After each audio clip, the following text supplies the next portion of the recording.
பேதாசுதன் பரிசுத்தாவின் பெயராலே ஆமேன். மரியே வாழ்க.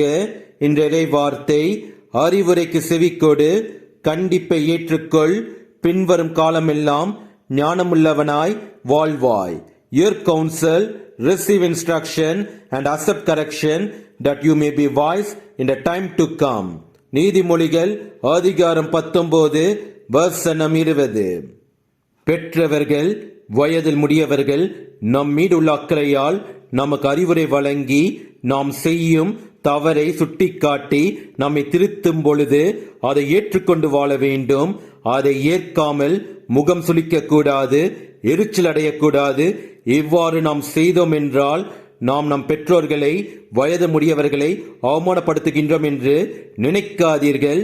நீங்கள் நம் கடவுள் இயேசு கிறிஸ்துவையே அவமானப்படுத்துகின்றீர்கள். அதனால் எச்சரிக்கையோடு செயல்பட்டு பெற்றோர்களுக்கு, வயதில் முடியவர்களுக்கு மரியாதை கொடுத்து, அவர்கள் நம் நலனுக்காக கூறும் அறிவுரையும் கண்டிப்பையும் ஏற்று வாழ வேண்டும். இயேசுவுக்கே புகழ். மரியே வாழ்க. ஆமேன். தூயாவியே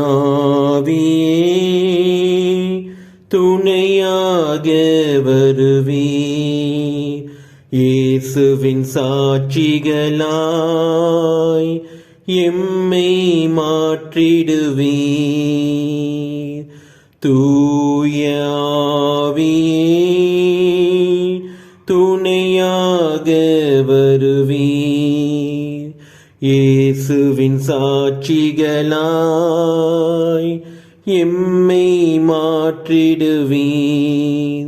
மனதின் தீமைகளை மன்னிக்க வருவே, மனதின் கீறல்களை மாற்றிட வருவே.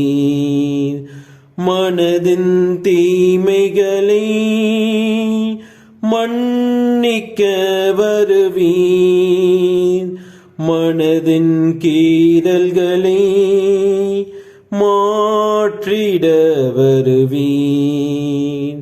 தூயாவியே துணையாக வருவே, இயேசுவின் சாட்சிகளாய் எம்மை மாற்றிடுவே. மனதின் பாரங்களை போக்கிட வருவே, மனதின் காயங்களை ஆற்றிட வருவே. மனதின் பாரங்களை போக்கிட வருவே, மனதின் காயங்களை ஆற்றிட வருவே. தூயாவியே துணையாக வருவே, இயேசுவின் சாட்சிகளாய் எம்மை மாற்றிடுவே. தாழ்வு மனம் நீக்கி தேற்றிட வருவே, தடுமாறி நான் விழாமல் தாங்கிட வருவே. தாழ்வு மனம் நீக்கி தேற்றிட வருவே, தடுமாறி நான் விழாமல் தாங்கிட வருவே. தூயாவியே துணையாக வருவே, இயேசுவின் சாட்சிகளாய் எம்மை மாற்றிடுவே. தூயாவியே துணையாக வருவே, இயேசுவின் சாட்சிகளாய் எம்மை மாற்றிடுவே.